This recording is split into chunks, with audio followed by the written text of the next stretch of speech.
Actress Lee Hanee has been referred to prosecutors on charges of operating an entertainment management business without proper registration. According to police on December 24 KST, the Seoul Gangnam Police Station transferred Lee Hanee, her husband identified as Mr.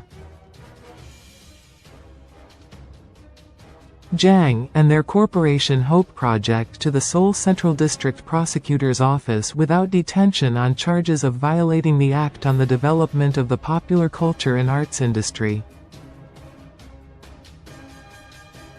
Lee and Jang established Hanee Company, Limited in 2015 and later changed the company's name while continuing operations. However, it was discovered that the company had been operating without registering as a popular culture and arts planning business, a mandatory requirement under the law. At the time, Lee's side stated that they had not been sufficiently aware of the obligation to register as a popular culture and arts planning business and therefore did not complete the registration process. Under the current law, entertainers or agencies operating as corporations or as business entities with more than one individual are subject to legal penalties if they engage in unregistered entertainment management activities. These penalties include up to 2 years in prison, a fine of up to 20 million Korean won, and possible business suspension.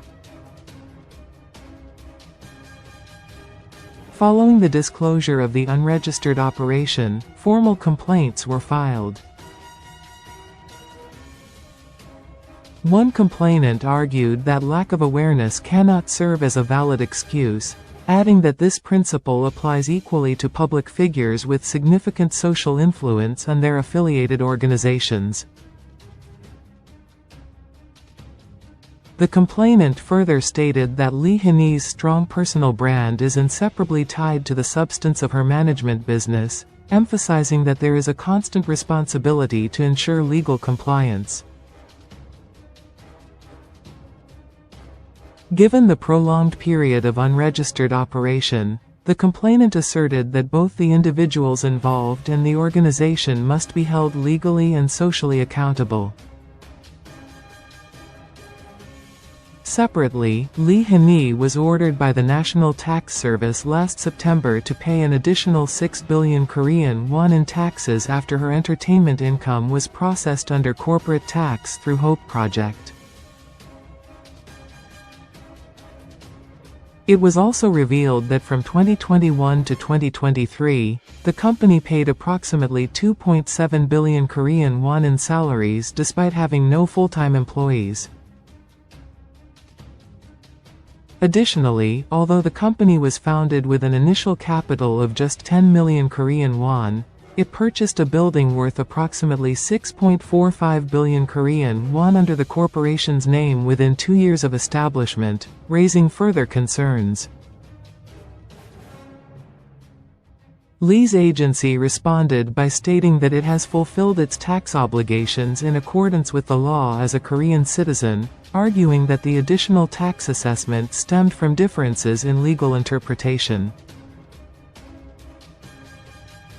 Attorney Yoon Tae-won of law firm LKB Partners commented that if business operations continued after the law took effect, it was the company's responsibility to verify relevant regulations and registration requirements.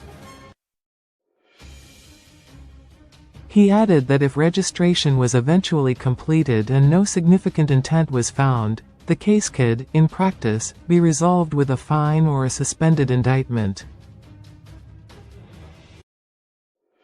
He also noted that rather than focusing solely on punishment, the case could serve as an opportunity to broadly review similar entertainer-owned corporations and small agencies, encouraging voluntary corrections where issues exist. Such an approach, he said, could help reduce unnecessary controversy and ensure that the regulatory system functions properly in practice. See also, Ji Suk-jin mourns the loss of his mother following earlier loss of father.